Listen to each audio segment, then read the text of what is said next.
All right, welcome back everyone to an introduction to artificial intelligence with Python.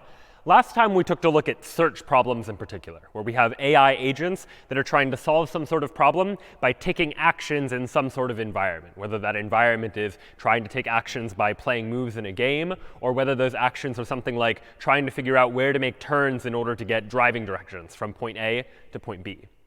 This time we're going to turn our attention more generally to just this idea of knowledge. The idea that a lot of intelligence is based on knowledge, especially if we think about human intelligence. People know information, we know facts about the world, and using that information that we know, we're able to draw conclusions, reason about the information that we know in order to figure out how to do something or figure out some other piece of information that we conclude based on the information we already have available to us. What we'd like to focus on now is the ability to take this idea of knowledge and being able to reason based on knowledge and apply those ideas to artificial intelligence. In particular, we're going to be building what are known as knowledge-based agents. Agents that are able to reason and act by representing knowledge internally. Somehow inside of our AI, they have some understanding of what it means to know something. And ideally, they have some algorithms or some techniques they can use based on that knowledge that they know in order to figure out the solution to a problem or figure out some additional piece of information that can be helpful in some sense. So what do we mean by reasoning based on knowledge to be able to draw conclusions? Well, let's look at a simple example drawn from the world of Harry Potter. We take one sentence that we know to be true. Imagine if it didn't rain, then Harry visited Hagrid today. So one fact that we might know about the world. And then we take another fact. Harry visited Hagrid or Dumbledore today, but not both. So it tells us something about the world, that Harry either visited Hagrid but not Dumbledore, or Harry visited Dumbledore but not Hagrid. And now we have a third piece of information about the world, that Harry visited Dumbledore today. So we now have three pieces of information now, three facts inside of a knowledge base, so to speak, information that we know. And now we as humans can try and reason about this and figure out, based on this information, what additional information can we begin to conclude. And well, looking at these last two statements, Harry either visited Hagrid or Dumbledore, but not both, and we know that Harry visited Dumbledore today, well, then it's pretty reasonable that we could draw the conclusion that, you know what, Harry must not have visited Hagrid today.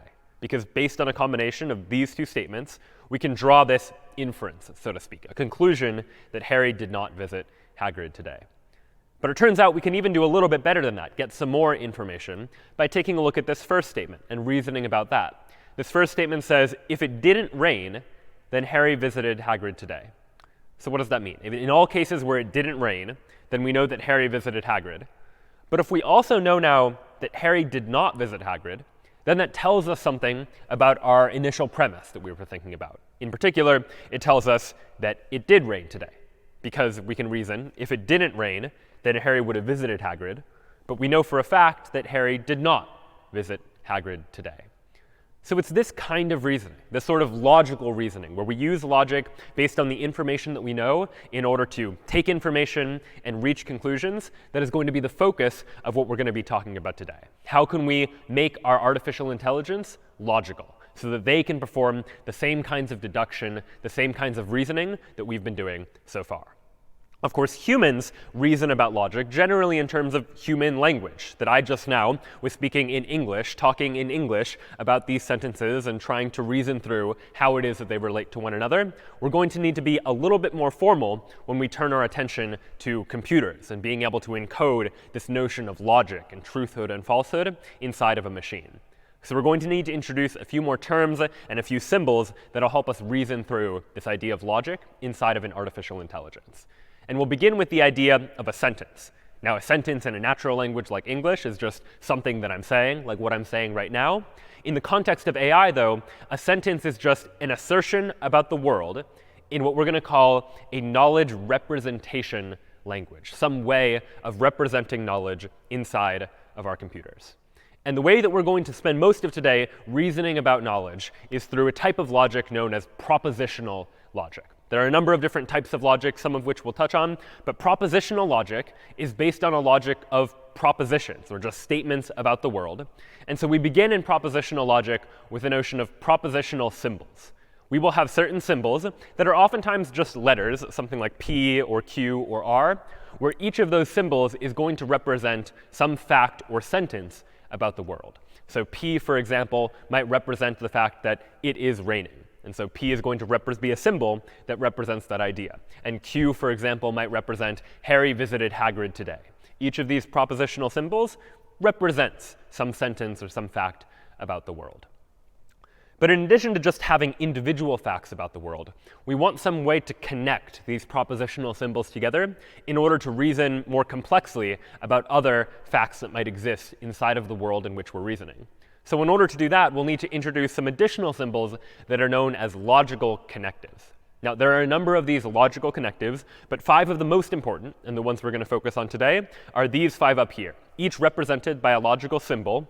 Not is represented by this symbol here, and is represented as sort of an upside-down V, or is represented by a V shape. Implication, and we'll talk about what that means in just a moment, is represented by an arrow. And biconditional, again, we'll talk about what that means in a moment, is represented by these double arrows. But these 5 logical connectives are the main ones we're going to be focusing on in terms of thinking about how it is that a computer can reason about facts and draw conclusions based on the facts that it knows. But in order to get there, we need to take a look at each of these logical connectives and build up an understanding for what it is that they actually mean. So let's go ahead and begin with the not symbol. So this not symbol here. And what we're going to show for each of these logical connectives is what we're going to call a truth table, a table that demonstrates what this word not means when we attach it to a propositional symbol or any sentence inside of our logical language. And so the truth table for not is shown right here. If P, some propositional symbol or some other sentence even, is false, then not P is true. And if P is true, then not P is false. So you can imagine that placing this not symbol in front of some sentence of propositional logic just says the opposite of that. So if, for example, P represented it is raining, then not P would represent the idea that it is not raining. And as you might expect, if P is false, meaning if the sentence it is raining is false, well, then the sentence not P must be true. The sentence that it is not raining is therefore true. So not, you can imagine, just takes whatever is in P and it inverts it, turns false into true and true into false. Much analogously to what the English word not means, just taking whatever comes after it and inverting it to mean the opposite. Next up, and also very English-like, is this idea of and, represented by this upside-down V shape or this point shape. And, as opposed to just taking a single argument, the way not does, we have P and we have not P, and is going to combine 2 different sentences in propositional logic together. So I might have one sentence P and another sentence Q, and I want to combine them together to say P and Q. And the general logic for what P and Q means is it means that both of its operands are true. P is true, and also Q is true. And so here's what that truth table looks like. This time we have 2 variables, P and Q. And when we have 2 variables, each of which can be in 2 possible states, true or false, that leads to 2 squared or 4 possible combinations of truth and falsehood. So we have P is false and Q is false. We have P is false and Q is true. P is true and Q is false. And then P and Q both are true. And those are the only 4 possibilities for what P and Q could mean. And in each of those situations, this third column here, P and Q, is telling us a little bit about what it actually means for P and Q to be true. And we see that the only case where P and Q is true is in this 4th row here, where P happens to be true, Q also happens to be true. And in all other situations, P and Q is going to evaluate to false. So this, again, is much in line with what our intuition of and might mean. If I say P and Q, I probably mean that I expect both P and Q to be true. Next up, also potentially consistent with what we mean, is this word or, represented by this V shape, sort of an upside-down and symbol. And or, as the name might suggest, is true if either of its arguments are true. As long as P is true or Q is true, then P or Q is going to be true. Which means the only time that P or Q is false is if both of its operands are false. If P is false and Q is false, then P or Q is going to be false. But in all other cases, at least one of the operands is true. Maybe they're both true, in which case P or Q is going to evaluate to true. Now, this is mostly consistent with the way that most people might use the word or in the sense of speaking the word or in normal English, though there is sometimes when we might say or where we mean P or Q, but not both, or we mean sort of it can only be one or the other. It's important to note that this symbol here, this or, means P or Q or both, that those are totally OK. As long as either or both of them are true, then the or is going to evaluate to be true as well. It's only in the case where all of the operands are false that P or Q ultimately evaluates to false as well. In logic, there's another symbol known as the exclusive or, which encodes this idea of exclusivity, of like one or the other, but not both. But we're not going to be focusing on that today. Whenever we talk about or, we're always talking about either or both, in this case, as represented by this truth table here. So that now is not an and, an or. And next up is what we might call implication, as denoted by this arrow symbol. So we have P and Q, and this sentence here will generally read as P implies Q. And what P implies Q means is that if P is true, then Q is also true. So I might say something like, if it is raining, then I will be indoors, meaning it is raining implies I will be indoors, as the logical sentence that I'm saying there. And the truth table for this can sometimes be a little bit tricky. So obviously, if P is true and Q is true, then P implies Q. That's true. That definitely makes sense. And it should also stand to reason that when P is true and Q is false, then P implies Q is false. Because if I said to you, if it is raining, then I will be indoors, and it is raining, but I'm not indoors, well, then it would seem to be that my original statement was not true. P implies Q means that if P is true, then Q also needs to be true. And if it's not, well, then the statement is false. What's also worth noting, though, is what happens when P is false. When P is false, the implication makes no claim at all. If I say something like, if it is raining, then I will be indoors, and it turns out it's not raining, then in that case, I am not making any statement as to whether or not I will be indoors or not. P implies Q just means that if P is true, Q must be true. But if P is not true, then we make no claim about whether or not Q is true at all. So in either case, if P is false, it doesn't matter what Q is. Whether it's false or true, we're not making any claim about Q whatsoever. We can still evaluate the implication to true. The only way that the implication is ever false is if our premise, P, is true, but the conclusion that we're drawing, Q, happens to be false. So in that case, we would say P does not imply Q in that case. Finally, the last connective that we'll discuss is this biconditional. You can think of a biconditional as a condition that goes in both directions. So originally, when I said something like, if it is raining, then I will be indoors, I didn't say what would happen if it wasn't raining. Maybe I'll be indoors, maybe I'll be outdoors.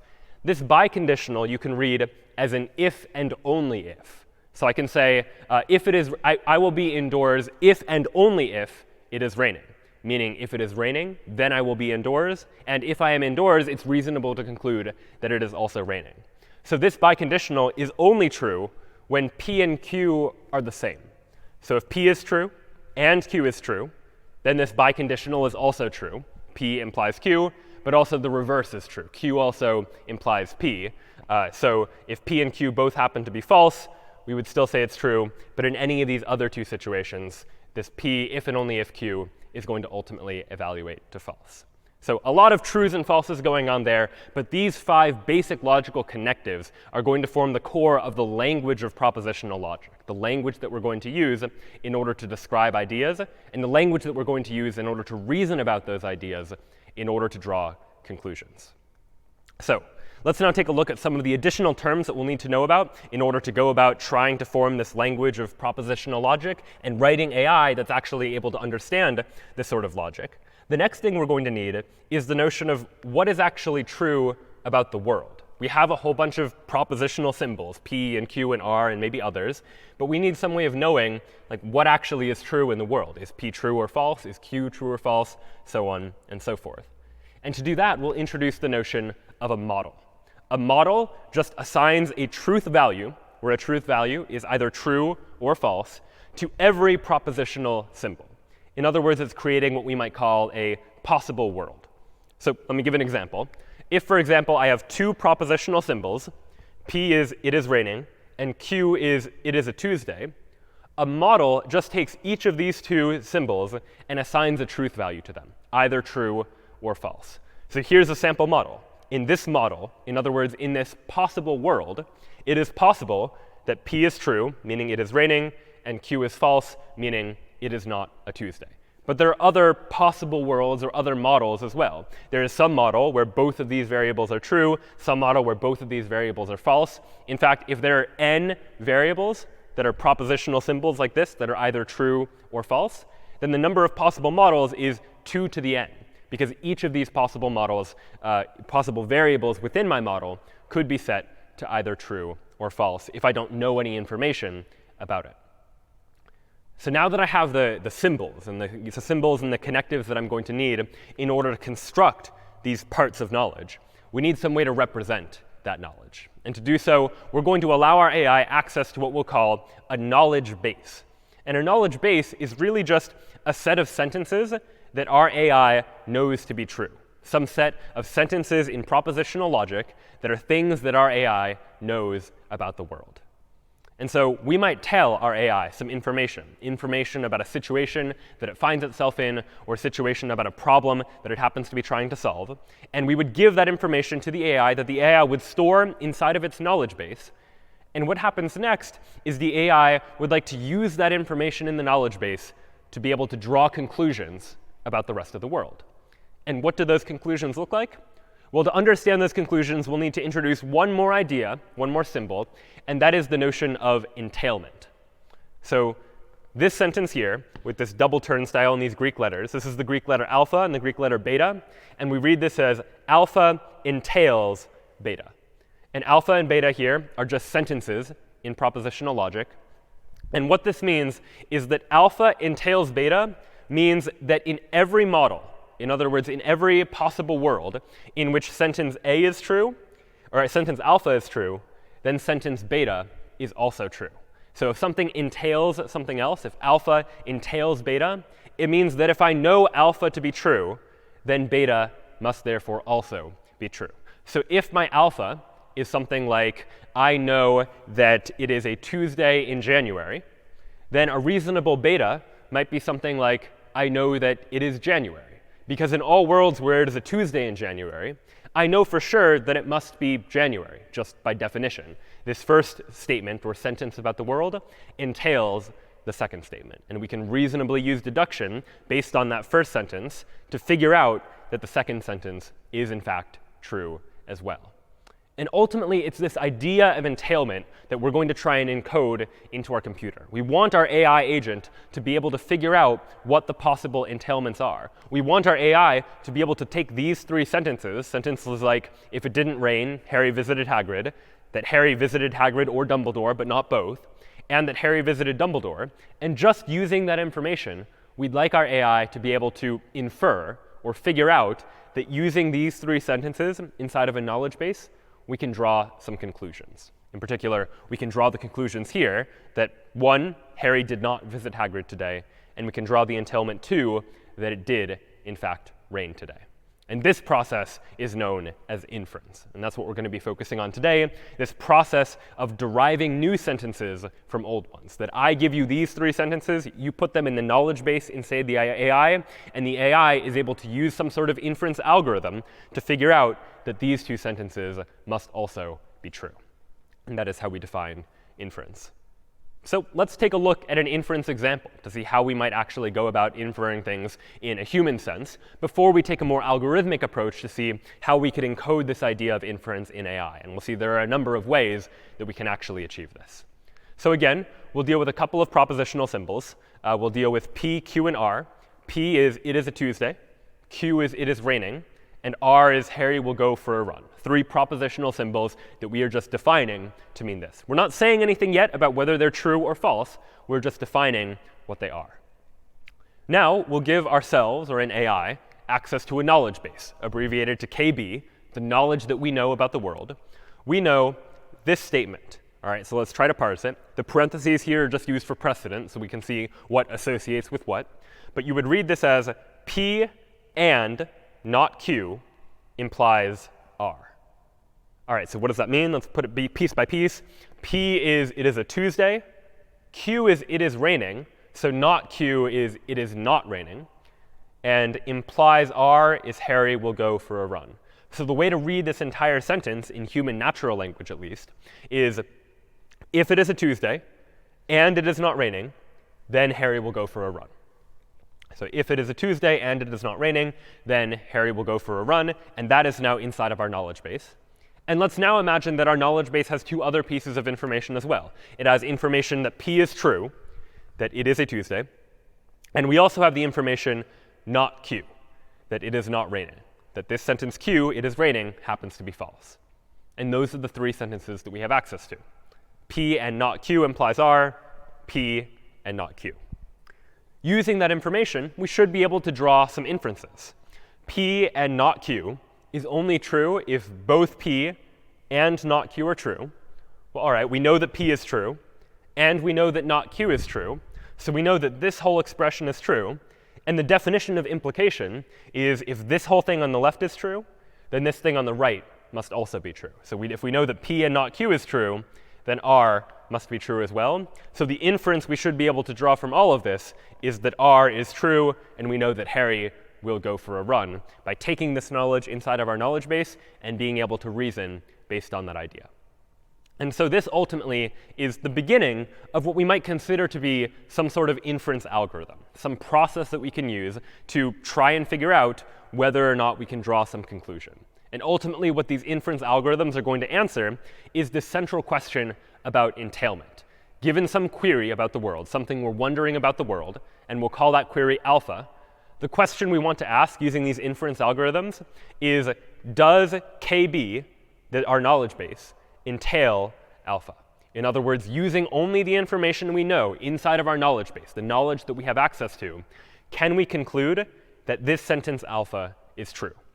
And that's ultimately what we would like to do. So how can we do that? How can we go about writing an algorithm that can look at this knowledge base and figure out whether or not this query alpha is actually true? Well, it turns out there are a couple of different algorithms for doing so. And one of the simplest, perhaps, is known as model checking. Now, remember that a model is just some assignment of all of the propositional symbols inside of our language to a truth value, true or false. And you can think of a model as a possible world, that there are many possible worlds where different things might be true or false, and we can enumerate all of them. And the model checking algorithm does exactly that. So what does our model checking algorithm do?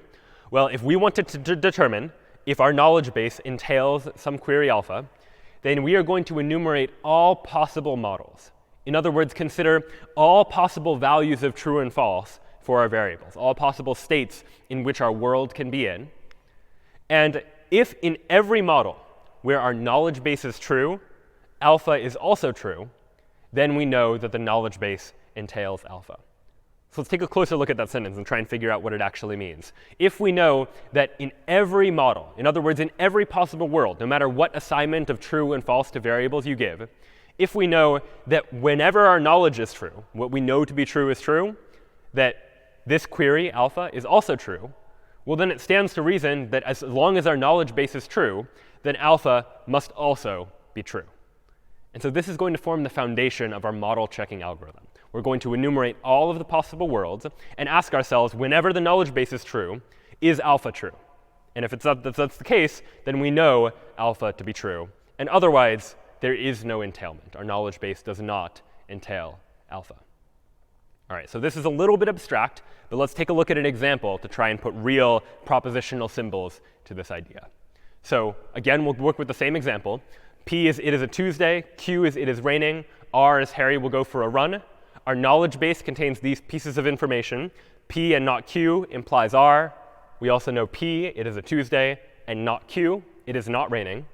And our query, our alpha in this case, the thing we want to ask is R. We want to know, is it guaranteed, is it entailed that Harry will go for a run? So the first step is to enumerate all of the possible models. We have 3 propositional symbols here, P, Q, and R, which means we have 2 to the 3rd power, or 8 possible models. All false, false, false, true, false, true, false, false, true, true, etc. 8 possible ways that you could assign true and false to all of these models. And we might ask in each one of them, is the knowledge base true? Here are the set of things that we know. In which of these worlds could this knowledge base possibly apply to? In which worlds is this knowledge base true? Well, in the knowledge base, for example, we know P. Like, we know it is a Tuesday, which means we know that these first four rows where P is false, none of those are going to be true or going to work for this particular knowledge base. Our knowledge base is not true in those worlds. Likewise, we also know not Q. We know that it is not raining. So any of these models where Q is true, like these two and these two here, those aren't going to work either because we know that Q is not true. And finally, we also know that P and not Q implies R, which means that when P is true, where P is true here, and Q is false in these two, then R must be true. And if ever P is true, Q is false, but R is also false, well, that doesn't satisfy this implication here. That implication does not hold true under those situations.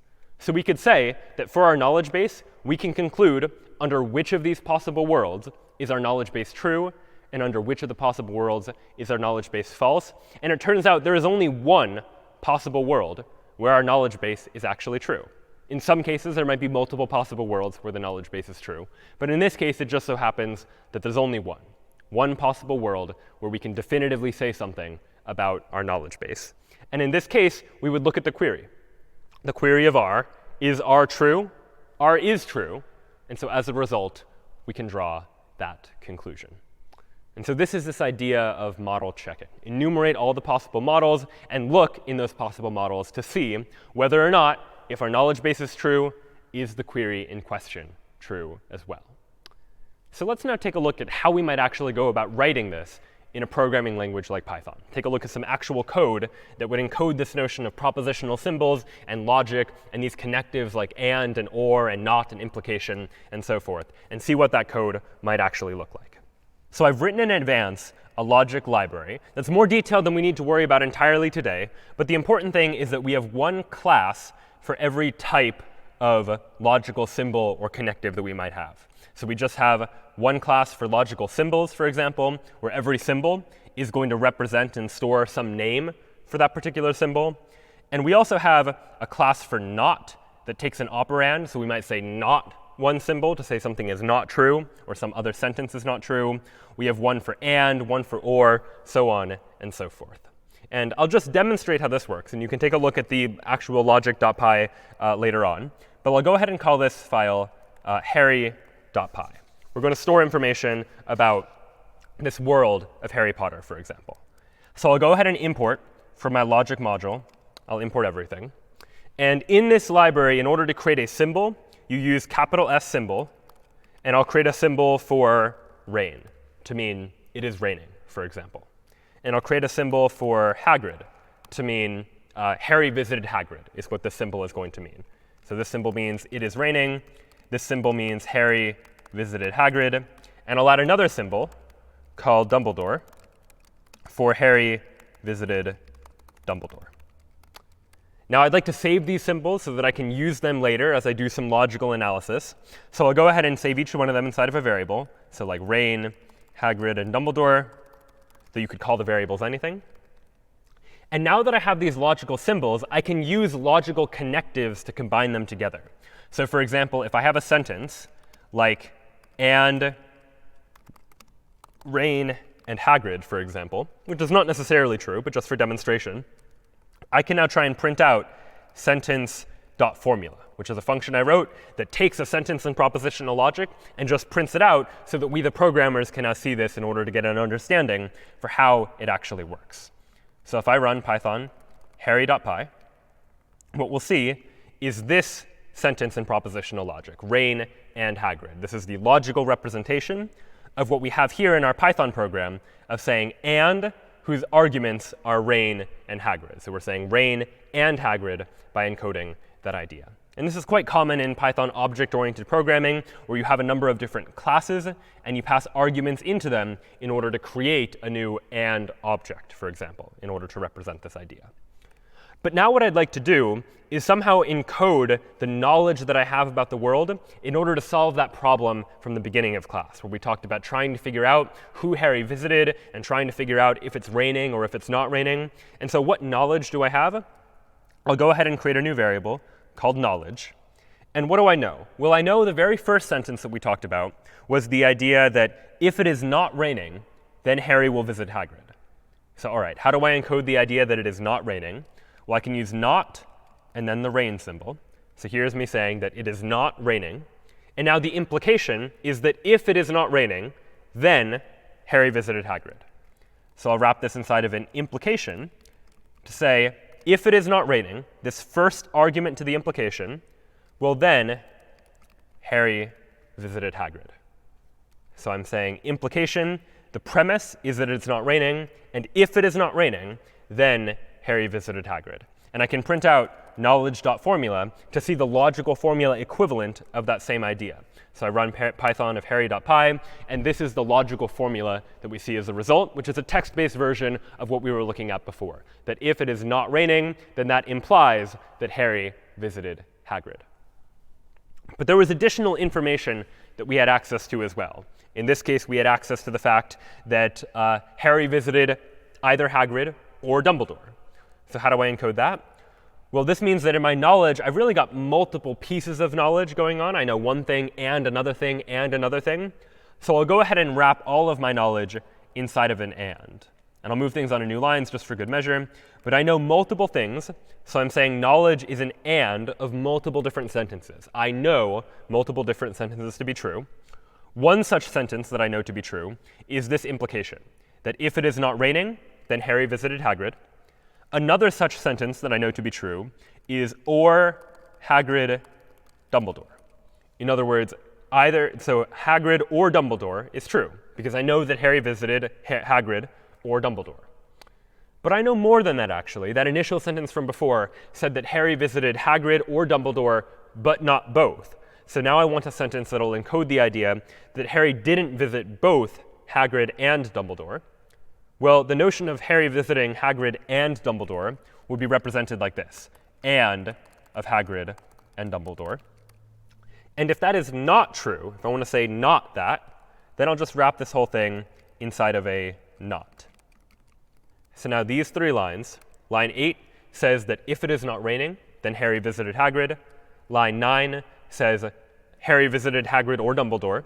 And line 10 says Harry didn't visit both Hagrid and Dumbledore, that it is not true that both the Hagrid symbol and the Dumbledore symbol are true. Only one of them can be true.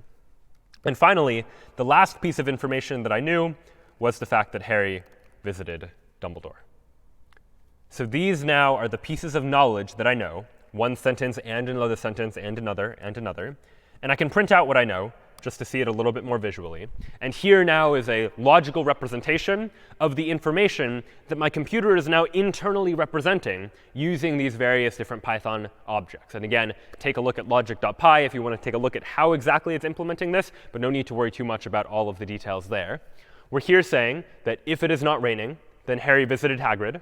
We're saying that Hagrid or Dumbledore is true.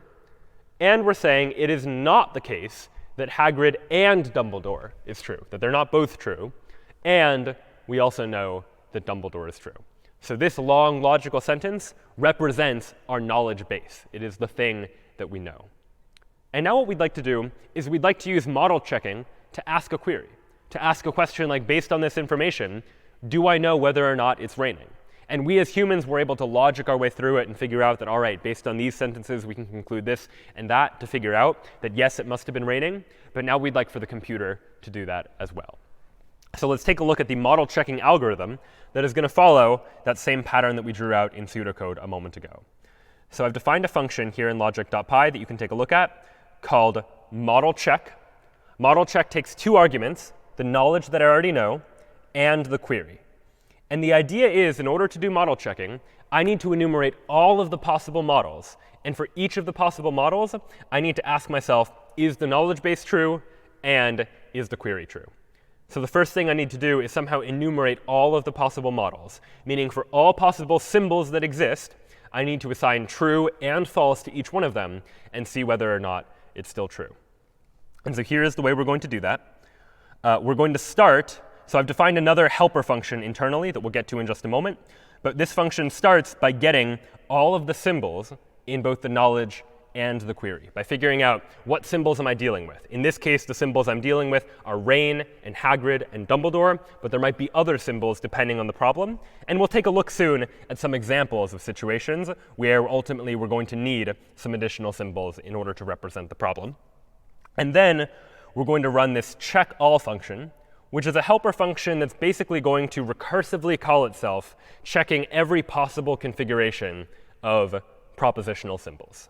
So we start out by looking at this check all function, and what do we do? So if not symbols means if we've finished assigning all of the symbols, we've assigned every symbol a value. So far we haven't done that, but if we ever do, then we check. In this model, is the knowledge true? That's what this line is saying. If we evaluate the knowledge propositional logic formula using the model's assignment of truth values, is the knowledge true? If the knowledge is true, then we should return true only if the query is true. Because if the knowledge is true, we want the query to be true as well in order for there to be entailment. Otherwise, we don't know that there won't be an entailment if there's ever a situation where what we know in our knowledge is true, but the query, the thing we're asking, happens to be false. So this line here is checking that same idea, that in all worlds where the knowledge is true, the query must also be true. Otherwise, we can just return true, because if the knowledge isn't true, then we don't care.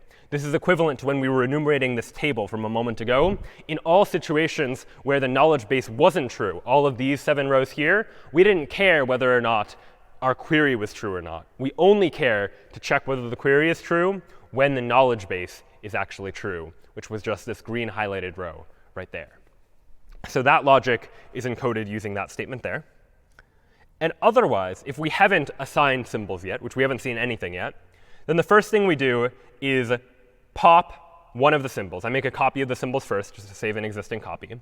But I pop one symbol off of the remaining symbols so that I just pick one symbol at random. And I create one copy of the model where that symbol is true. And I create a second copy of the model where that symbol is false. So I now have 2 copies of the model, one where the symbol is true and one where the symbol is false. And I need to make sure that this entailment holds in both of those models. So I recursively check all on the model where the statement is true and check all on the model where the statement is false. So again, you can take a look at that function to try to get a sense for how exactly this logic is working. But in effect, what it's doing is recursively calling this check all function again and again and again. And on every level of the recursion, we're saying, let's pick a new symbol that we haven't yet assigned, assign it to true, and assign it to false, and then check to make sure that the entailment holds in both cases. Because ultimately, I need to check every possible world. I need to take every combination of symbols and try every combination of true and false in order to figure out whether the entailment relation actually holds. So that function we've written for you. But in order to use that function inside of harry.py, what I'll write is something like this. I would like to model check based on the knowledge, and then I provide as a second argument what the query is, what the thing I want to ask is. And what I want to ask in this case is it raining? So model check, again, takes 2 arguments. The first argument is the information that I know, this knowledge, which in this case is this information that was given to me at the beginning. And the second argument, rain, is encoding the idea of the query. What am I asking? I would like to ask, based on this knowledge, do I know for sure that it is raining? And I can try and print out the result of that. And when I run this program, I see that the answer is true.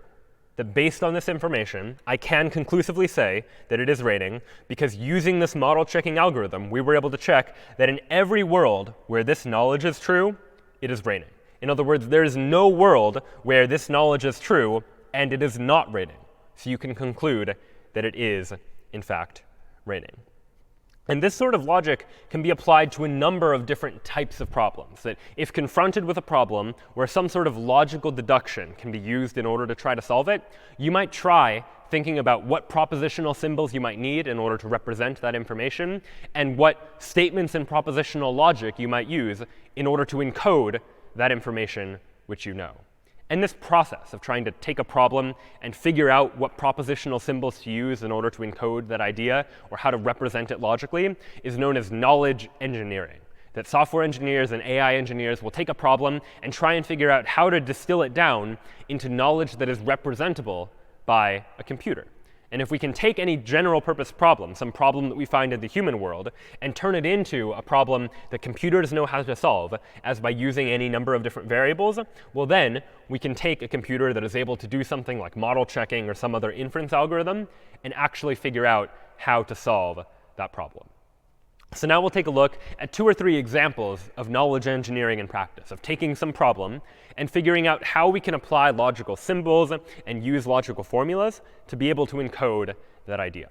And we'll start with a very popular board game in the US and the UK known as Clue. Now, in the game of Clue, there's a number of different factors that are going on. But the basic premise of the game, if you've never played it before, is that there are a number of different people. For now, we'll just use 3, Colonel Mustard, Professor Plum, and Miss Scarlet. There are a number of different rooms, like a ballroom, a kitchen, and a library. And there are a number of different weapons, a knife, a revolver, and a wrench. And 3 of these, 1 person, 1 room, and 1 weapon, is the solution to the mystery, the murderer and what room they were in and what weapon they happened to use. And what happens at the beginning of the game is that all these cards are randomly shuffled together, and 3 of them, 1 person, 1 room, and 1 weapon, are placed into a sealed envelope that we don't know. And we would like to figure out, using some sort of logical process, what's inside the envelope, which person, which room, and which weapon. And we do so by looking at some, but not all, of these cards here, by looking at these cards to try and figure out what might be going on. And so this is a very popular game, but let's now try and formalize it and see if we could train a computer to be able to play this game by reasoning through it logically. So in order to do this, we'll begin by thinking about what propositional symbols we're ultimately going to need. Remember again that propositional symbols are just some symbol, some variable, that can be either true or false in the world. And so in this case, the propositional symbols are really just going to correspond to each of the possible things that could be inside the envelope. Mustard is a propositional symbol that in this case will just be true if Colonel Mustard is inside the envelope, if he is the murderer, and false otherwise. And likewise for Plum for Professor Plum, and Scarlet for Miss Scarlet, and likewise for each of the rooms and for each of the weapons. We have 1 propositional symbol for each of these ideas. Then using those propositional symbols, we can begin to create logical sentences, create knowledge that we know about the world. So for example, we know that someone is the murderer, that one of the 3 people is in fact the murderer. And how would we encode that? Well, we don't know for sure who the murderer is, but we know it is 1 person, or the 2nd person, or the 3rd person. So I could say something like this: Mustard, or Plum, or Scarlet. And this piece of knowledge encodes that one of these 3 people is the murderer. We don't know which, but one of these 3 things must be true. What other information do we know? Well, we know that, for example, one of the rooms must have been the room in the envelope, that the crime was committed either in the ballroom or the kitchen or the library. Again, right now, we don't know which, but this is knowledge we know at the outset, knowledge that one of these 3 must be inside the envelope. And likewise, we can say the same thing about the weapon, that it was either the knife or the revolver or the wrench, that one of those weapons must have been the weapon of choice and therefore the weapon in the envelope. And then as the game progresses, the gameplay works by people get various different cards, and using those cards, you can deduce information. That if someone gives you a card, for example, I have the Professor Plum card in my hand, then I know the Professor Plum card can't be inside the envelope. I know that Professor Plum is not the criminal, so I know a piece of information like not Plum, for example. I know that Professor Plum has to be false. This propositional symbol is not true. And sometimes I might not know for sure that a particular card is not in the middle, but sometimes someone will make a guess and I'll know that one of 3 possibilities is not true. Like someone will guess Colonel Mustard in the library with the revolver or something to that effect. And in that case, a card might be revealed that I don't see, but if it is a card and it is either Colonel Mustard or the revolver or the library, then I know that at least one of them can't be in the middle. So I know something like it is either not Mustard, or it is not the library, or it is not the revolver. Now, maybe multiple of these are not true, but I know that at least one of Mustard, library, and revolver must, in fact, be false. And so this now is a propositional logic representation of this game of Clue, a way of encoding the knowledge that we know inside this game using propositional logic that a computer algorithm, something like model checking that we saw a moment ago, can actually look at and understand. So let's now take a look at some code to see how this algorithm might actually work in practice. All right, so I'm now going to open up a file called clue.py, which I've started already. And what we'll see here is I've defined a couple of things. I've defined some symbols initially. Notice I have a symbol for Colonel Mustard, a symbol for Professor Plum, a symbol for Miss Scarlet, all of which I've put inside of this list of characters. I have a symbol for ballroom and kitchen and library inside of a list of rooms. And then I have symbols for knife and revolver and wrench. These are my weapons. And so all of these characters and rooms and weapons all together, those are my symbols. And now I also have this check knowledge function. And what the check knowledge function does is it takes my knowledge, and it's going to try and draw conclusions about what I know. So for example, we'll loop over all of the possible symbols, and we'll check, do I know that that symbol is true? And a symbol is going to be something like Professor Plum, or the knife, or the library. And if I know that it is true, in other words, I know that it must be the card in the envelope, then I'm going to print out, using a function called cprint, which prints things in color. I'm going to print out the word yes, and I'm going to print that in green, just to make it very clear to us. And if we're not sure that the symbol is true, maybe I can check to see if I'm sure that the symbol is not true. Like if I know for sure that it is not Professor Plum, for example. And I do that by running model check again, this time checking if my knowledge is not the symbol, if I know for sure that the symbol is not true. And if I don't know for sure that the symbol is not true, because I say elif not model check, meaning I'm not sure that the symbol is false, well, then I'll go ahead and print out maybe next to the symbol. Because maybe the symbol is true, maybe it's not, I don't actually know. So what knowledge do I actually have? Well, let's try and represent my knowledge now. So my knowledge is, I know a couple of things, so I'll put them in an and. And I know that one of the three people must be the criminal. So I know or Mustard, Plum, Scarlet. This is my way of encoding that it is either Colonel Mustard or Professor Plum or Miss Scarlet. I know that it must have happened in one of the rooms. So I know or ballroom, kitchen, library, for example.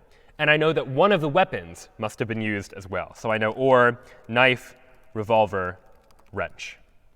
So that might be my initial knowledge, that I know that it must have been one of the people, I know it must have been in one of the rooms, and I know that it must have been one of the weapons. And I can see what that knowledge looks like as a formula by printing out knowledge.formula. So I'll run python clue.py. And here now is the information that I know in logical format. I know that it is Colonel Mustard or Professor Plum or Miss Scarlet. And I know that it is the ballroom, the kitchen, or the library. And I know that it is the knife, the revolver, or the wrench. But I don't know much more than that. I can't really draw any firm conclusions. And in fact, we can see that if I try and do, let me go ahead and run my knowledge check function on my knowledge. Knowledge check is this function that or check knowledge rather, is this function that I just wrote that looks over all of the symbols and tries to see what conclusions I can actually draw about any of the symbols. So I'll go ahead and run clue.py and see what it is that I know. And it seems that I don't really know anything for sure. I have all three people are maybes, all three of the rooms are maybes, all three of the weapons are maybes. I don't really know anything for certain just yet. But now let me try and add some additional information and see if additional information, additional knowledge, can help us to logically reason our way through this process. And we are just going to provide the information. Our AI is going to take care of doing the inference and figuring out what conclusions it's able to draw. So I start with some cards, and those cards tell me something. So if I have the Colonel Mustard card, for example, I know that the mustard symbol must be false. In other words, mustard is not the one in the envelope, is not the criminal. So I can say knowledge supports something called, every and in this library supports .add, which is a way of adding knowledge or adding an additional logical sentence to an and clause. So I can say knowledge.add, not mustard. Right? I happen to know, because I have the mustard card, that Colonel Mustard is not the suspect. And maybe I have a couple of other cards too. Maybe I also have a card for the kitchen, so I know it's not the kitchen. And maybe I have another card that says that it is not the revolver. So I have three cards, Colonel Mustard, the kitchen, and the revolver. And I encode that into my AI this way by saying it's not Colonel Mustard, it's not the kitchen, and it's not the revolver, and I know those to be true. So now, when I rerun clue.py, we'll see that I've been able to eliminate some possibilities. Before, I wasn't sure if it was the knife or the revolver or the wrench. The knife was maybe, revolver was maybe, wrench is maybe. Now I'm down to just the knife and the wrench. Between those two, I don't know which one it is. They're both maybes. But I've been able to eliminate the revolver, which is one that I know to be false because I have the revolver card.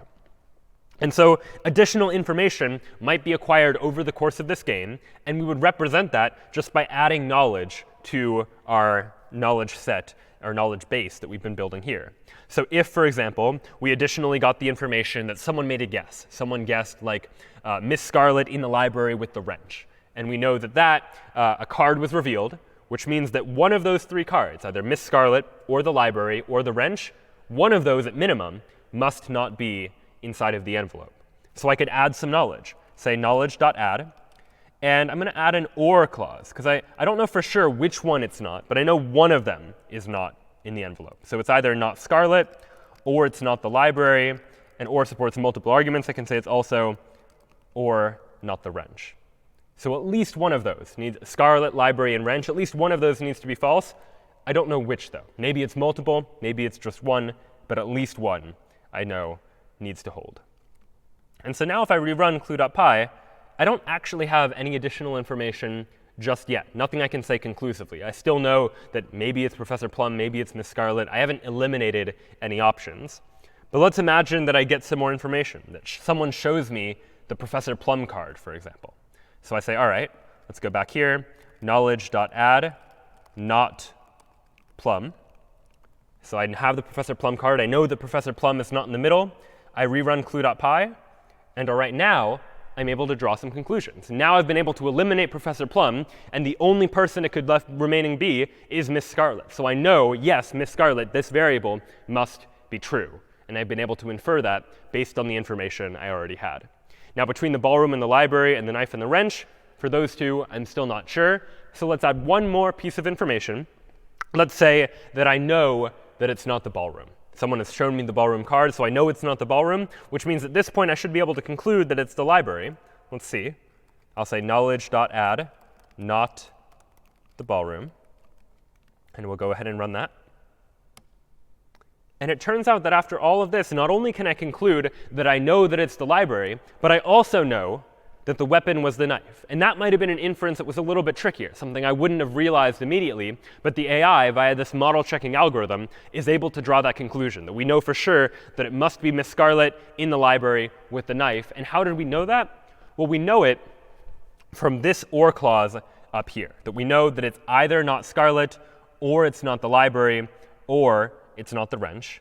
And given that we know that it is Miss Scarlet, and we know that it is the library, then the only remaining option for the weapon is that it is not the wrench, which means that it must be the knife. So we as humans now can go back and reason through that, even though it might not have been immediately clear. And that's one of the advantages of using an AI or some sort of algorithm in order to do this, is that the computer can exhaust all of these possibilities and try and figure out what the solution actually should be.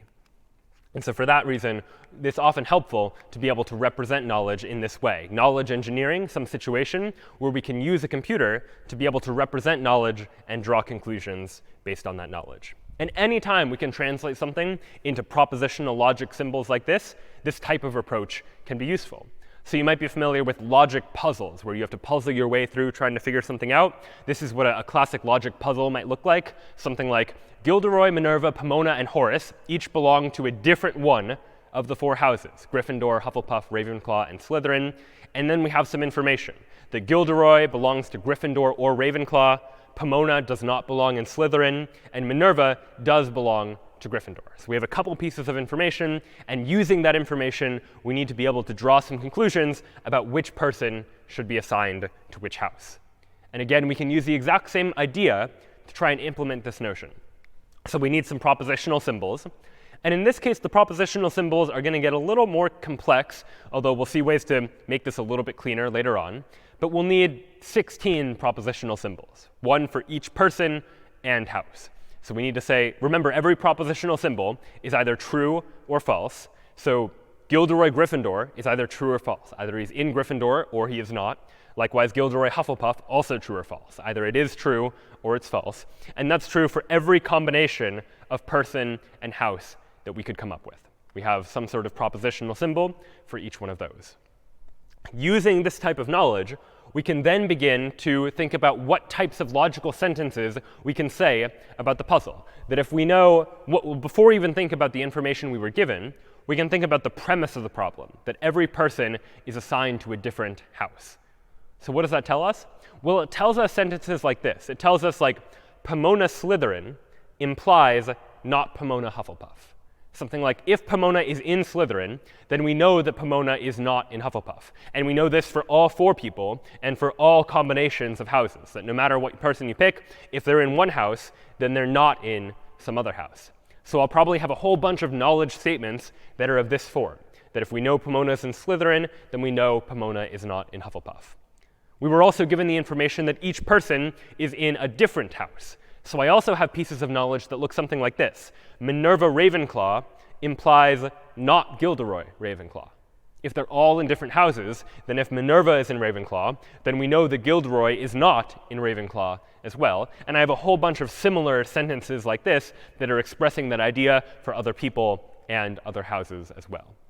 And so in addition to sentences of these form, I also have the knowledge that was given to me. Information like Gilderoy was in Gryffindor or in Ravenclaw that would be represented like this, Gilderoy Gryffindor or Gilderoy Ravenclaw. And then using these sorts of sentences, I can begin to draw some conclusions about the world. So let's see an example of this. We'll go ahead and actually try and implement this logic puzzle to see if we can figure out what the answer is. I'll go ahead and open up puzzle.py, where I've already started to implement this sort of idea. I've defined a list of people and a list of houses, and I've so far created one symbol for every person and for every house. That's what this double for loop is doing, looping over all people, looping over all houses, creating a new symbol for each of them. And then I've added some information. I know that every person belongs to a house, so I've added the information for every person, that person Gryffindor, or person Hufflepuff, or person Ravenclaw, or person Slytherin, that one of those 4 things must be true. Every person belongs to a house. What other information do I know? I also know that only one house per person, so no person belongs to multiple houses. So how does this work?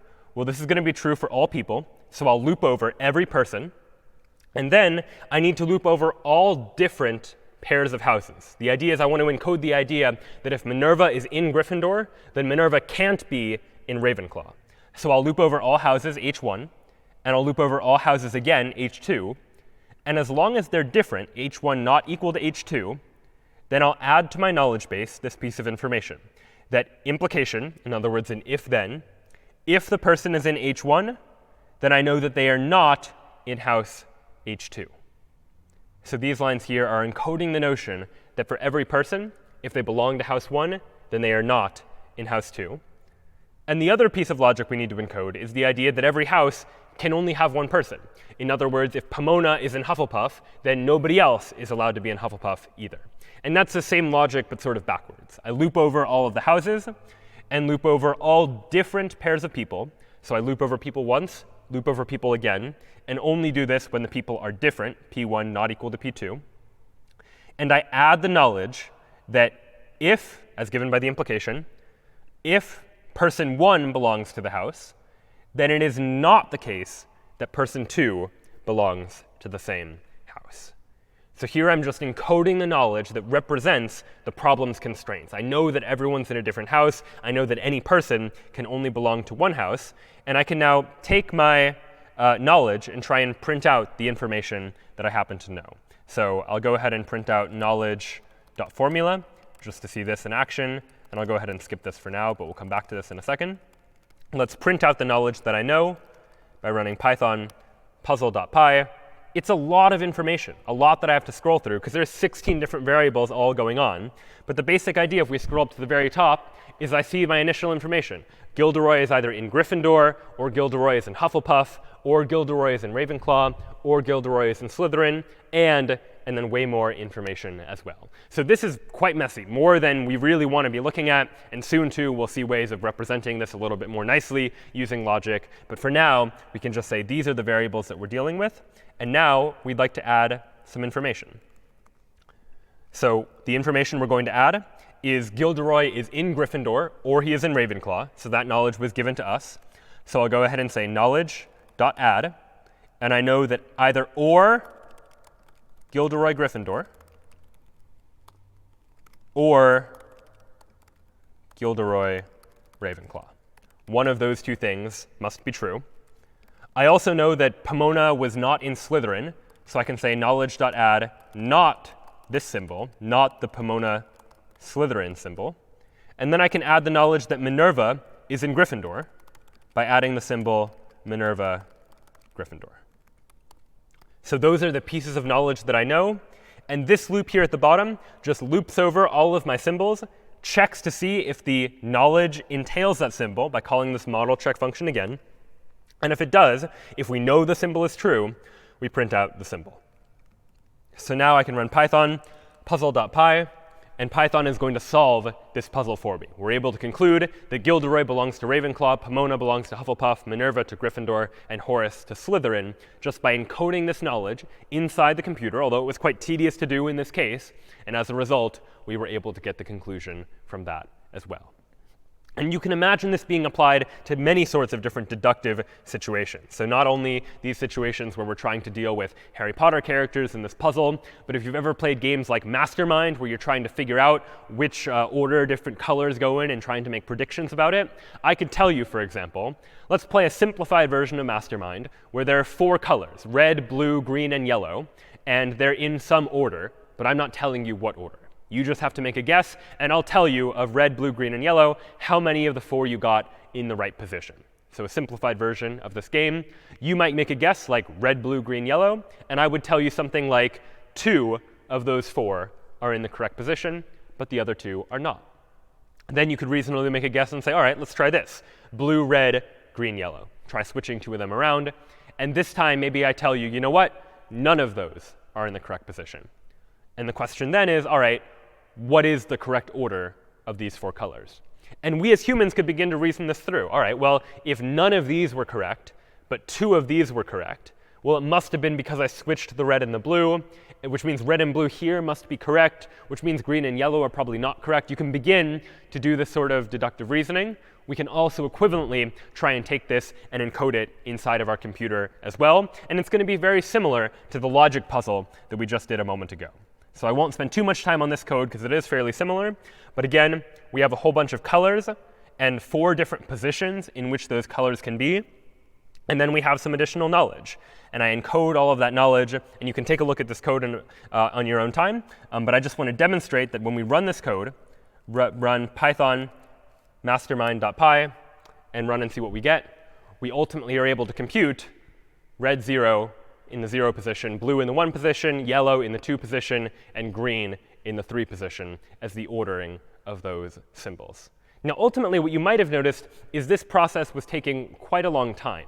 And in fact, model checking is not a particularly efficient algorithm, right? What I need to do in order to model check is take all of my possible different variables and enumerate all of the possibilities that they could be in. If I have n variables, I have 2 to the n possible worlds that I need to be looking through in order to perform this model checking algorithm. And this is probably not tractable, especially as we start to get to much larger and larger sets of data where we have many, many more variables that are at play.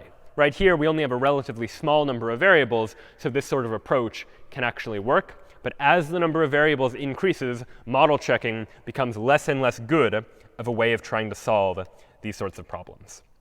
So while it might have been OK for something like Mastermind to conclude that this is indeed the correct sequence where all 4 are in the correct position, what we'd like to do is come up with some better ways to be able to make inferences rather than just enumerate all of the possibilities.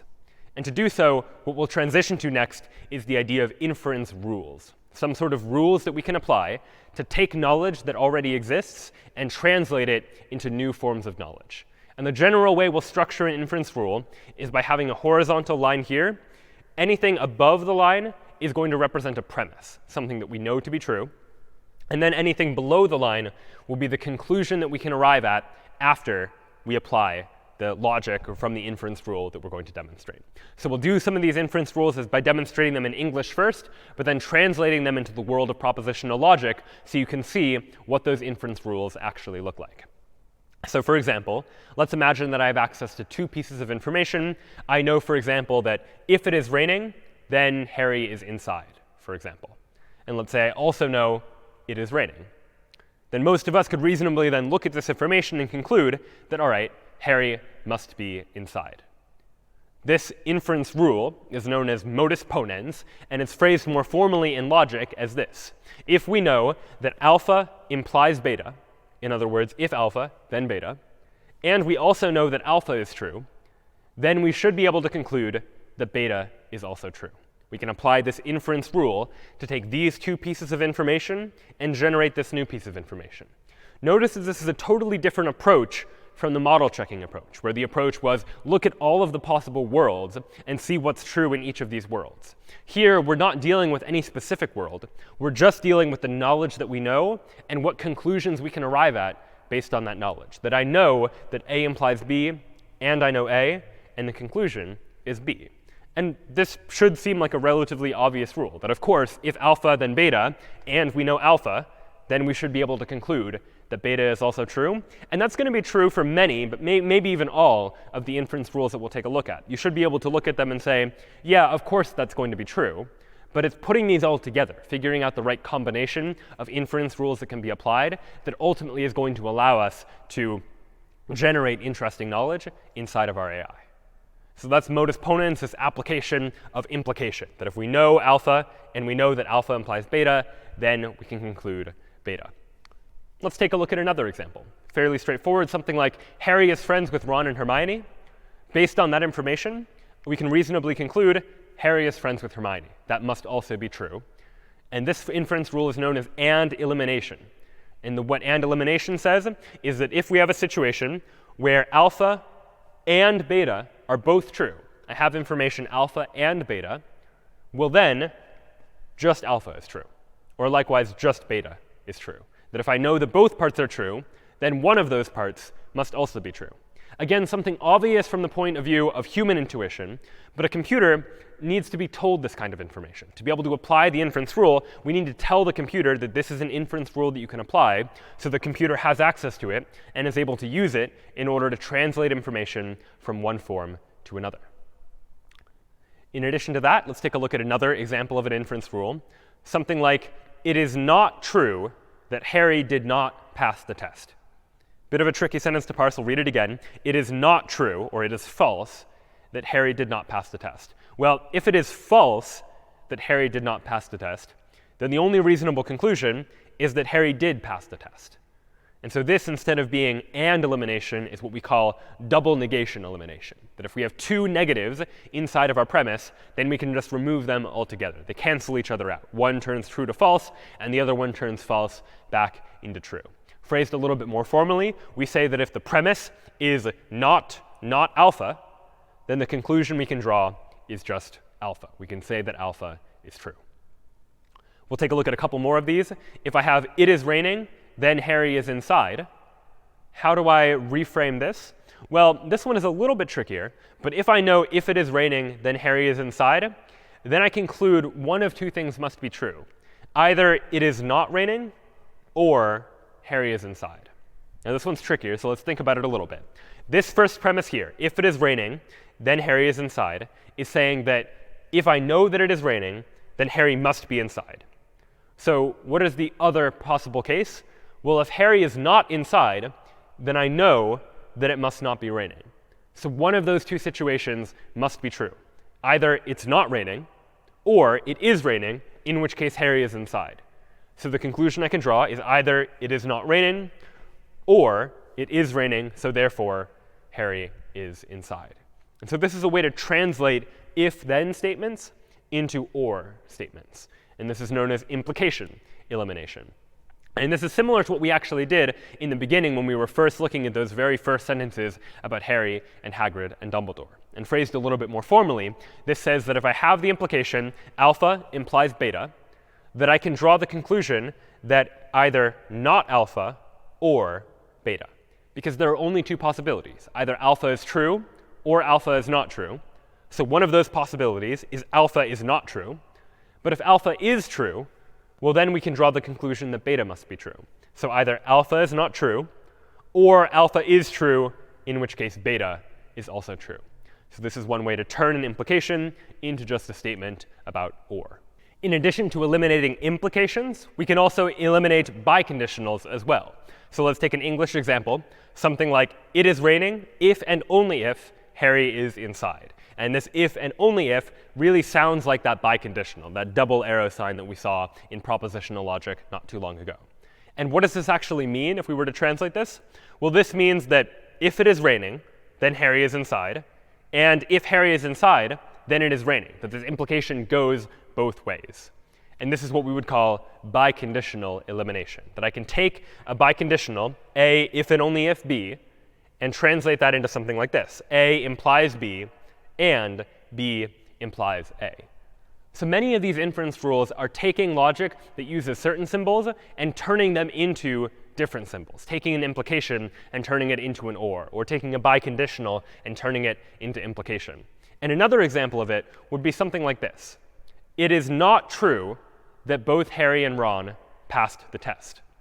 Well, all right, how do we translate that? What does that mean? Well, if it is not true that both of them passed the test, well, then the reasonable conclusion we might draw is that at least one of them didn't pass the test. So the conclusion is either Harry did not pass the test or Ron did not pass the test, or both. This is not an exclusive or. But if it is true that it is not true that both Harry and Ron passed the test, well, then either Harry didn't pass the test or Ron didn't pass the test. And this type of law is one of De Morgan's laws, quite famous in logic, where the idea is that we can turn an and into an or. We can say, we can take this and, that both Harry and Ron passed the test, and turn it into an or by moving the nots around. So if it is not true that Harry and Ron passed the test, well then either Harry did not pass the test or Ron did not pass the test either. And the way we frame that more formally using logic is to say this. If it is not true that alpha and beta, well then, either not alpha or not beta. The way I like to think about this is that if you have a negation in front of an and expression, you move the negation inwards, so to speak, moving the negation into each of these individual sentences, and then flip the and into an or. So the negation moves inwards, and the and flips into an or. So I go from not A and B to not A or not B. And there's actually a reverse of De Morgan's law that goes in the other direction for something like this. If I say, it is not true that Harry or Ron passed the test, meaning neither of them passed the test, well, then the conclusion I can draw is that Harry did not pass the test and Ron did not pass the test. So in this case, instead of turning an and into an or, we're turning an or into an and. But the idea is the same. And this, again, is another example of De Morgan's laws. And the way that works is that if I have not A or B this time, the same logic's going to apply. I'm going to move the negation inwards, and I'm going to flip the or into an and. So if not A or B, meaning it is not true that A or B, or alpha or beta, then I can say not alpha and not beta, moving the negation inwards in order to make that conclusion. So those are De Morgan's laws, and a couple other inference rules that are worth just taking a look at. One is the distributive law that works this way. So if I have alpha and beta or gamma, well then, much in the same way that you can use in math, use distributive laws to distribute operands like addition and multiplication, I can do a similar thing here, where I can say if alpha and beta or gamma, then I can say something like alpha and beta or alpha and gamma, that I've been able to distribute this and sign throughout this expression. So this is an example of the distributive property or the distributive law as applied to logic in much the same way that you would distribute like a multiplication over the addition of something, for example. This works the other way too. So if, for example, I have alpha or beta and gamma, I can distribute the or throughout the expression. I can say alpha or beta and alpha or gamma. So the distributive law works in that way too, and it's helpful if I want to take an or and move it into the expression. And we'll see an example soon of why it is that we might actually care to do something like that. All right, so now we've seen a lot of different inference rules. And the question now is, how can we use those inference rules to actually try and draw some conclusions, to actually try and prove something about entailment, proving that given some initial knowledge base, we would like to find some way to prove that a query is true? Well, one way to think about it is actually to think back to what we talked about last time, when we talked about search problems. Recall again that search problems have some sort of initial state. They have actions that you can take from one state to another, as defined by a transition model that tells you how to get from one state to another. We talked about testing to see if you're at a goal, and then some path cost function to see how many steps did you have to take, or how costly was the solution that you found. Now that we have these inference rules that take some set of sentences in propositional logic and get us some new set of sentences in propositional logic, we can actually treat those sentences, or those sets of sentences, as states inside of a search problem. So if we want to prove that some query is true, prove that some logical theorem is true, we can treat theorem proving as a form of a search problem. I can say that we begin in some initial state, where that initial state is the knowledge base that I begin with, the set of all of the sentences that I know to be true. What actions are available to me? Well, the actions are any of the inference rules that I can apply at any given time. The transition model just tells me, after I apply the inference rule, here is the new set of all of the knowledge that I have, which will be the old set of knowledge, plus some additional inference that I've been able to draw, much as in the same way we saw what we got when we applied those inference rules and got some sort of conclusion. That conclusion gets added to our knowledge base, and our transition model will encode that. What is the goal test? Well, our goal test is checking to see if we have proved the statement we're trying to prove, if the thing we're trying to prove is inside of our knowledge base. And the path cost function, the thing we're trying to minimize, is maybe the number of inference rules that we needed to use, the number of steps, so to speak, inside of our proof. And so here we've been able to apply the same types of ideas that we saw last time with search problems to something like trying to prove something about knowledge by taking our knowledge and framing it in terms that we can understand as a search problem, with an initial state, with actions, with a transition model. So this shows up a couple of things. One being how versatile search problems are, that they can be the same types of algorithms that we use to solve a maze or figure out how to get from point A to point B inside of driving directions, for example, can also be used as a theorem proving method of taking some sort of starting knowledge base and trying to prove something about that knowledge. So this, yet again, is a second way, in addition to model checking, to try and prove that certain statements are true. But it turns out there's yet another way that we can try and apply inference, and we'll talk about this now, which is not the only way, but certainly one of the most common, which is known as resolution. And resolution is based on another inference rule that we'll take a look at now, quite a powerful inference rule that will let us prove anything that can be proven about a knowledge base. And it's based on this basic idea. Let's say I know that either Ron is in the Great Hall or Hermione is in the library. And let's say I also know that Ron is not in the Great Hall. Based on those two pieces of information, what can I conclude? Well, I could pretty reasonably conclude that Hermione must be in the library. How do I know that? Well, it's because these two statements, these two what we'll call complementary literals, literals that complement each other, they're opposites of each other, seem to conflict with each other. This sentence tells us that either Ron is in the Great Hall or Hermione is in the library. So if we know that Ron is not in the Great Hall, that conflicts with this one, which means Hermione must be in the library. And this we can frame as a more general rule known as the unit resolution rule, a rule that says that if we have P or Q, and we also know not P, well then from that we can reasonably conclude Q. That if P or Q are true, and we know that P is not true, the only possibility is for Q to then be true. And this, it turns out, is quite a powerful inference rule in terms of what it can do, in part because we can quickly start to generalize this rule. This Q right here doesn't need to just be a single propositional symbol. It could be multiple, all chained together in a single clause, as we'll call it. So if I had something like P or Q1 or Q2 or Q3, so on and so forth, up until Qn, so I had n different other variables, and I have not P, well, then what happens when these two complement each other is that these two clauses resolve, so to speak, to produce a new clause that is just Q1 or Q2 all the way up to Qn. And in an OR, the order of the arguments in the OR doesn't actually matter. The P doesn't need to be the first thing. It could have been in the middle. But the idea here is that if I have P in one clause and not P in the other clause, well, then I know that one of these remaining things must be true. I've resolved them in order to produce a new clause. But it turns out we can generalize this idea even further, in fact, and display even more power that we can have with this resolution rule. So let's take another example. Let's say, for instance, that I know the same piece of information, that either Ron is in the Great Hall or Hermione is in the library. And the second piece of information I know is that Ron is not in the Great Hall or Harry is sleeping. So it's not just a single piece of information. I have two different clauses, and we'll define clauses more precisely in just a moment. What do I know here?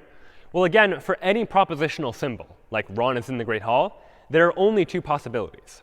Either Ron is in the Great Hall, in which case, based on resolution, we know that Harry must be sleeping, or Ron is not in the Great Hall, in which case we know, based on the same rule, that Hermione must be in the library. Based on those two things in combination, I can say, based on these two premises, that I can conclude that either Hermione is in the library or Harry is sleeping.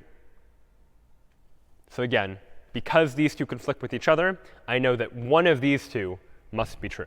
And you can take a closer look and try and reason through that logic. Make sure you convince yourself that you believe this conclusion. Stated more generally, we can name this resolution rule by saying that if we know P or Q is true, and we also know that not P or R is true, we resolve these two clauses together to get a new clause, Q or R, that either Q or R must be true. And again, much as in the last case, Q and R don't need to just be single propositional symbols. It could be multiple symbols. So if I had a rule that had P or Q1 or Q2 or Q3, so on and so forth, up until Qn, where n is just some number, and likewise, I had not P or R1 or R2, so on and so forth, up until Rm, where m, again, is just some other number, I can resolve these two clauses together to get one of these must be true, Q1 or Q2 up until Qn, or R1 or R2 up until Rm. And this is just a generalization of that same rule we saw before. Each of these things here are what we're going to call a clause, where a clause is formally defined as a disjunction of literals, where a disjunction means it's a bunch of things that are connected with or. Disjunction means things connected with or. Conjunction, meanwhile, is things connected with and. And a literal is either a propositional symbol or the opposite of a propositional symbol. So it's something like P or Q or not P or not Q. Those are all propositional symbols or not of the propositional symbols, and we call those literals. So a clause is just something like this, P or Q or R, for example. Meanwhile, what this gives us an ability to do is it gives us an ability to turn logic, any logical sentence, into something called conjunctive normal form. A conjunctive normal form sentence is a logical sentence that is a conjunction of clauses. Recall again, conjunction means things are connected to one another using and so a conjunction of clauses means that it is an and of individual clauses, each of which has ors in it. So something like this, A or B or C, and D or not E, and F or G. Everything in parentheses is one clause. All of the clauses are connected to each other using an and everything in the clause is separated using an or. And this is just a standard form that we can translate a logical sentence into that just makes it easy to work with and easy to manipulate. And it turns out that we can take any sentence in logic and turn it into conjunctive normal form just by applying some inference rules and transformations to it. So we'll take a look at how we can actually do that. So what is the process for taking a logical formula and converting it into conjunctive normal form, otherwise known as CNF? Well, the process looks a little something like this. We need to take all of the symbols that are not part of conjunctive normal form, the biconditionals and the implications and so forth, and turn them into something that is more closely like conjunctive normal form. So the first step will be to eliminate biconditionals, those if and only if double arrows. And we know how to eliminate biconditionals because we saw there was an inference rule to do just that. Anytime I have an expression like alpha if and only if beta, I can turn that into alpha implies beta and beta implies alpha based on that inference rule we saw before. Likewise, in addition to eliminating biconditionals, I can eliminate implications as well, the if-then arrows. And I can do that using the same inference rule we saw before too, taking alpha implies beta and turning that into not alpha or beta, because that is logically equivalent to this first thing here. Then we can move knots inwards, because we don't want knots on the outsides of our expressions. Conjunctive normal form requires that it's just clause and clause and clause and clause. Any knots need to be immediately next to propositional symbols. But we can move those knots around using De Morgan's laws by taking something like not A and B and turn it into not A or not B, for example, using De Morgan's laws to manipulate that. And after that, all we'll be left with are ands and ors, and those are easy to deal with. We can use the distributive law to distribute the ors so that the ors end up on the inside of the expression, so to speak, and the ands end up on the outside. So this is the general pattern for how we'll take a formula and convert it into conjunctive normal form. And let's now take a look at an example of how we would do this and explore then why it is that we would want to do something like this. Here's how we can do it. Let's take this formula, for example. P or Q implies R, and I'd like to convert this into conjunctive normal form, where it's all ands of clauses, and every clause is a disjunctive clause. It's ors together. So what's the first thing I need to do? Well, this is an implication, so let me go ahead and remove that implication. Using the implication inference rule, I can turn P or Q into P or Q implies R into not P or Q or R. So that's the first step. I've gotten rid of the implication. And next, I can get rid of the not on the outside of this expression too. I can move the knots inwards so they're closer to the literals themselves by using De Morgan's laws. And De Morgan's law says that not P or Q is equivalent to not P and not Q. Again, here just applying the inference rules that we've already seen in order to translate these statements. And now I have two things that are separated by an or, where this thing on the inside is an and. What I'd really like is to move the ors so the ors are on the inside, because conjunctive normal form means I need clause and clause and clause and clause. And so to do that, I can use the distributive law. If I have not P and not Q or R, I can distribute the or R to both of these to get not P or R and not Q or R using the distributive law. And this now here at the bottom is in conjunctive normal form. It is a conjunction, an and, of disjunctions, of clauses that just are separated by ors. And so this process can be used by any formula to take a logical sentence and turn it into this conjunctive normal form where I have clause and clause and clause and clause and clause and so on. So why is this helpful? Why do we even care about taking all these sentences and converting them into this form? It's because once they're in this form where we have these clauses are the inputs to the resolution inference rule that we saw a moment ago. That if I have two clauses where there's something that conflicts or something complementary between those two clauses, I can resolve them to get a new clause, to draw a new conclusion. And we call this process inference by resolution, using the resolution rule to draw some sort of inference. And it's based on the same idea, that if I have P or Q, this clause, and I have not P or R, that I can resolve these two clauses together to get Q or R as the resulting clause, a new piece of information that I didn't have before. Now, a couple of key points that are worth noting about this before we talk about the actual algorithm. One thing is that let's imagine we have P or Q or S, and I also have not P or R or S. The resolution rule says that because this P conflicts with this not P, we would resolve to put everything else together to get Q or S or R or S. But it turns out that this double S is redundant, or S here and or S there. It doesn't change the meaning of the sentence. So in resolution, when we do this resolution process, we'll usually also do a process known as factoring, where we take any duplicate variables that show up and just eliminate them. So Q or S or R or S just becomes Q or R or S. The S only needs to appear once, no need to include it multiple times. Now, one final question worth considering is what happens if I try to resolve P and not P together? If I know that P is true and I know that not P is true, well, resolution says I can merge these clauses together and look at everything else. Well, in this case, there is nothing else, so I'm left with what we might call the empty clause. I'm left with nothing. And the empty clause is always false. The empty clause is equivalent to just being false.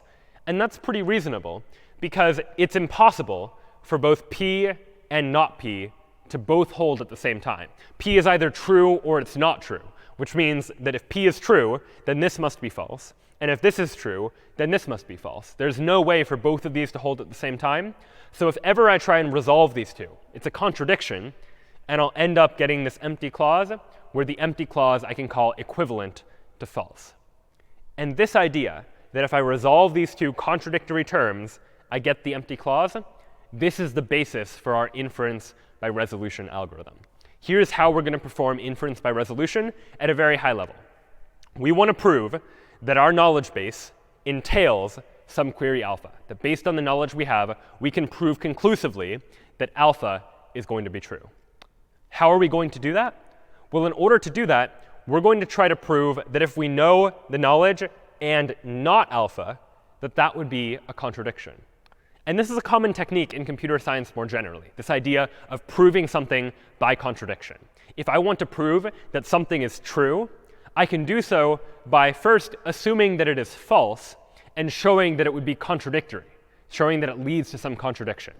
And if the thing I'm trying to prove, if when I assume it's false, leads to a contradiction, then it must be true. And that's the logical approach, or the idea behind a proof by contradiction. And that's what we're going to do here.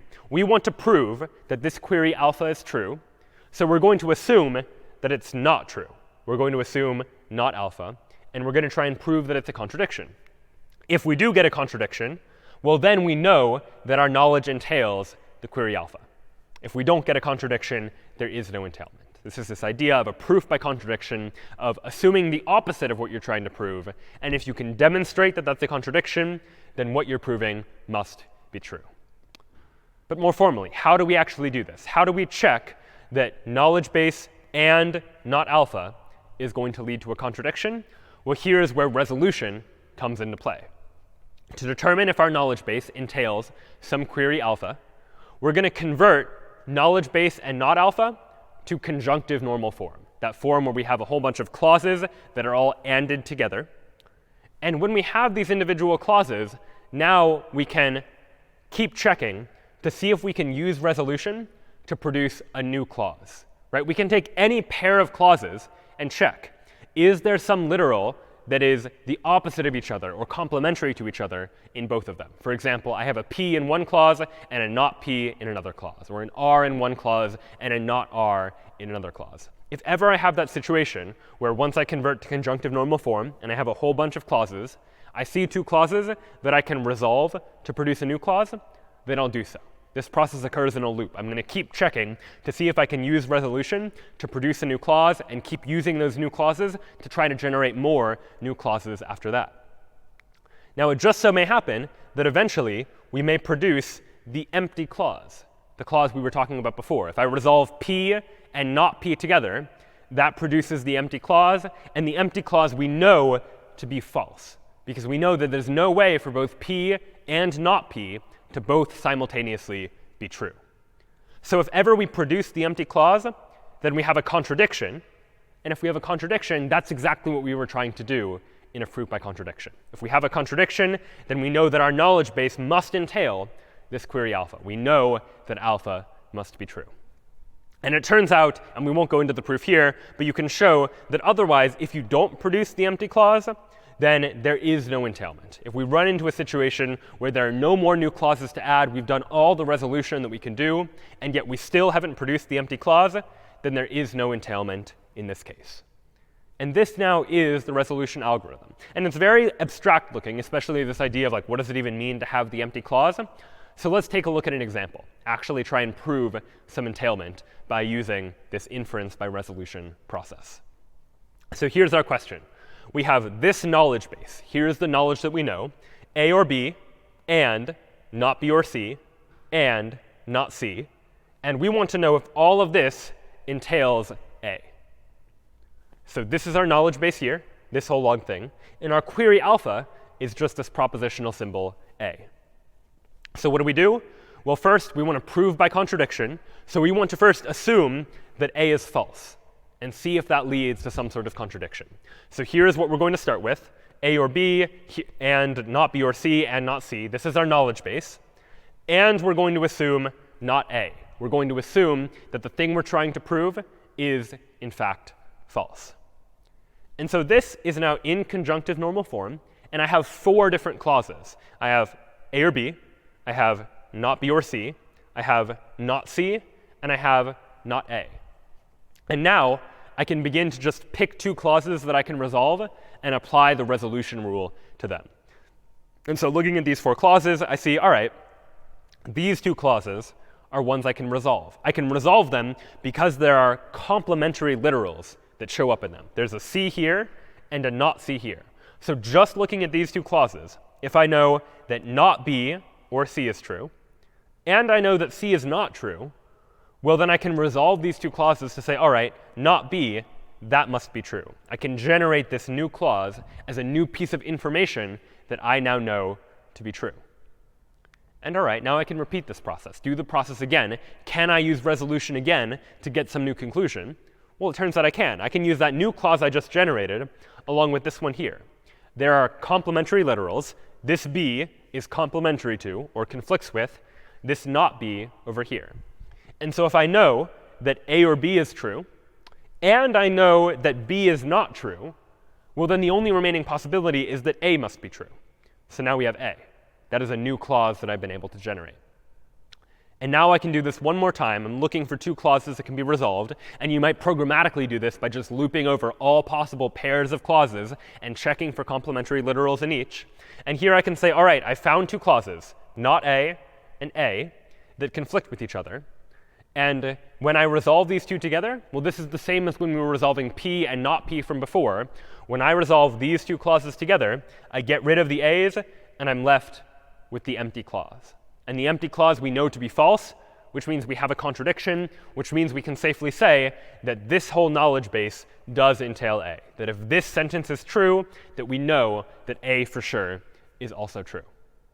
So this now, using inference by resolution, is an entirely different way to take some statement and try and prove that it is, in fact, true. Instead of enumerating all of the possible worlds that we might be in order to try to figure out in which cases is the knowledge base true and in which cases our query true, instead, we use this resolution algorithm to say, let's keep trying to figure out what conclusions we can draw and see if we reach a contradiction.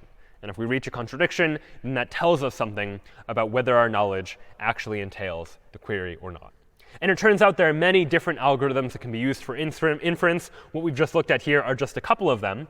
And in fact, all of this is just based on one particular type of logic. It's based on propositional logic, where we have these individual symbols, and we connect them using and or and not and implies and biconditionals. But propositional logic is not the only kind of logic that exists. And in fact, we see that there are limitations that exist in propositional logic, especially as we saw in examples like with the mastermind example or with the example with the logic puzzle, where we had different Hogwarts house people that belonged to different houses, and we were trying to figure out who belonged to which houses. There were a lot of different propositional symbols that we needed in order to represent some fairly basic ideas. So now, as a final topic that we'll take a look at just before we end class today, is one final type of logic different from propositional logic, known as first-order logic, which is a little bit more powerful than propositional logic and is going to make it easier for us to express certain types of ideas. In propositional logic, if we think back to that puzzle with the people in the Hogwarts houses, we had a whole bunch of symbols, and every symbol could only be true or false, right? We had a symbol for Minerva Gryffindor, which was either true if Minerva was in Gryffindor and false otherwise, and likewise for Minerva Hufflepuff and Minerva Ravenclaw and Minerva Slytherin, and so forth. But this was starting to get quite redundant, that we wanted some way to be able to express that there's a relationship between these propositional symbols, that Minerva shows up in all of them. And also, I would have liked to not have had so many different symbols to represent what really was a fairly straightforward problem. So first-order logic will give us a different way of trying to deal with this idea by giving us 2 different types of symbols. We're going to have constant symbols that are going to represent objects like people or houses, and then predicate symbols, which you can think of as relations or functions that take an input and evaluate them to like true or false, for example, that tell us whether or not some property of some constant or some pair of constants or multiple constants actually holds. So we'll see an example of that in just a moment. But for now, in this same problem, our constant symbols might be objects, things like people or houses. So Minerva, Pomona, Horace, Gilderoy, those are all constant symbols, as are my 4 houses, Gryffindor, Hufflepuff, Ravenclaw, and Slytherin. Predicates, meanwhile, these predicate symbols are going to be properties that might hold true or false of these individual constants. So person might hold true of Minerva, but it would be false for Gryffindor, because Gryffindor is not a person. And house is going to hold true for Ravenclaw, but it's not going to hold true for Horace, for example, because Horace is a person. And belongs to, meanwhile, is going to be some relation that is going to relate people to their houses. And it's going to only tell me when someone belongs to a house or does not. So let's take a look at some examples of what a sentence in first-order logic might actually look like. A sentence might look like something like this. Person, Minerva, with Minerva in parentheses, and person being a predicate symbol, Minerva being a constant symbol.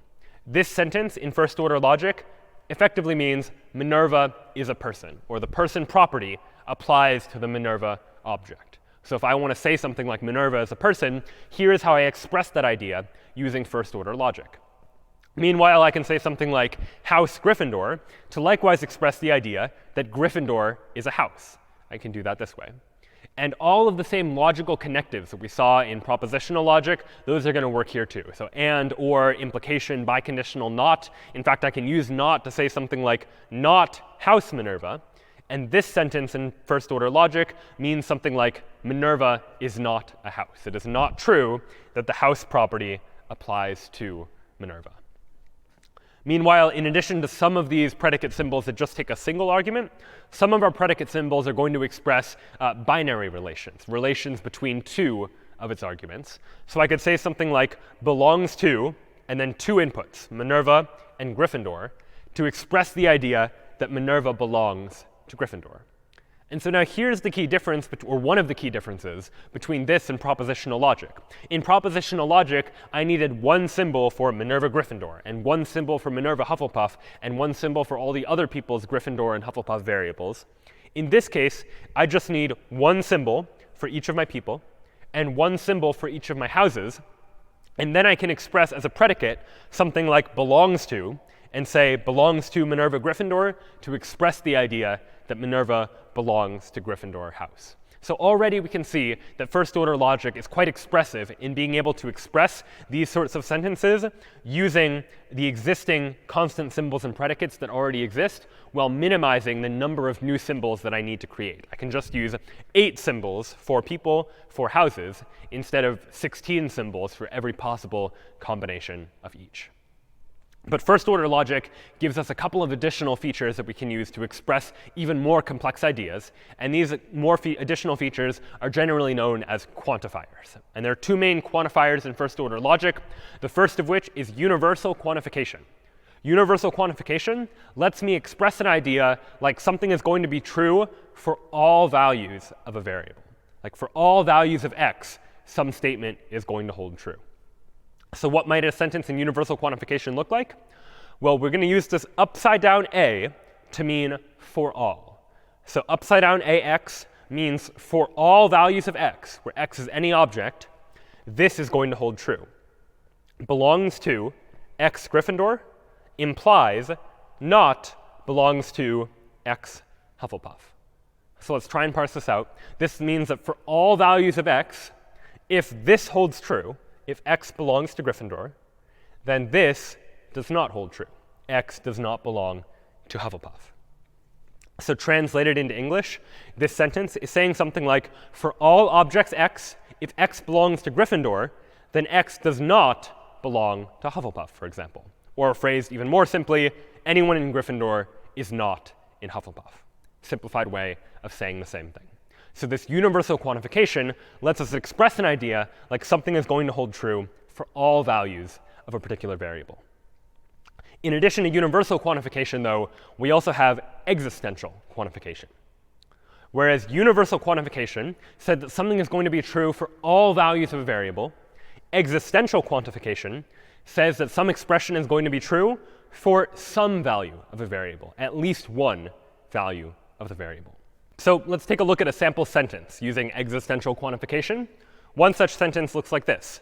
There exists an x. This backwards e stands for exists.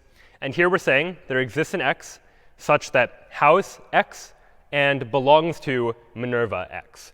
In other words, there exists some object x where x is a house and Minerva belongs to x. Or phrased a little more succinctly in English, I'm here just saying Minerva belongs to a house. There's some object that is a house and Minerva belongs to a house. And combining this universal and existential quantification, we can create far more sophisticated logical statements than we were able to just using propositional logic. I could combine these to say something like this. For all x, person x implies there exists a y such that house y and belongs to xy. All right, so a lot of stuff going on there, a lot of symbols. Let's try and parse it out and just understand what it's saying. Here we're saying that for all values of x, if x is a person, then this is true. So in other words, I'm saying for all people, and we call that person x, this statement is going to be true. What statement is true of all people? Well, there exists a y that is a house. So there exists some house, and x belongs to y. In other words, I'm saying that for all people out there, there exists some house such that x, the person, belongs to y, the house. So phrased more succinctly, I'm saying that every person belongs to a house. That for all x, if x is a person, then there exists a house that x belongs to. And so we can now express a lot more powerful ideas using this idea now of first-order logic. And it turns out there are many other kinds of logic out there. There's second-order logic and other higher-order logic, each of which allows us to express more and more complex ideas. But all of it, in this case, is really in pursuit of the same goal, which is the representation of knowledge. We want our AI agents to be able to know information, to represent that information, whether that's using propositional logic or first-order logic or some other logic, and then be able to reason based on that, to be able to draw conclusions, make inferences, figure out whether there's some sort of entailment relationship, as by using some sort of inference algorithm, something like inference by resolution or model checking, or any number of these other algorithms that we can use in order to take information that we know and translate it to additional conclusions. So all of this has helped us to create AI that is able to represent information about what it knows and what it doesn't know. Next time, though, we'll take a look at how we can make our AI even more powerful by not just encoding information that we know for sure to be true and not to be true, but also to take a look at uncertainty, to look at what happens if AI thinks that something might be probable or maybe not very probable or somewhere in between those two extremes, all in the pursuit of trying to build our intelligent systems to be even more intelligent. We'll see you next time.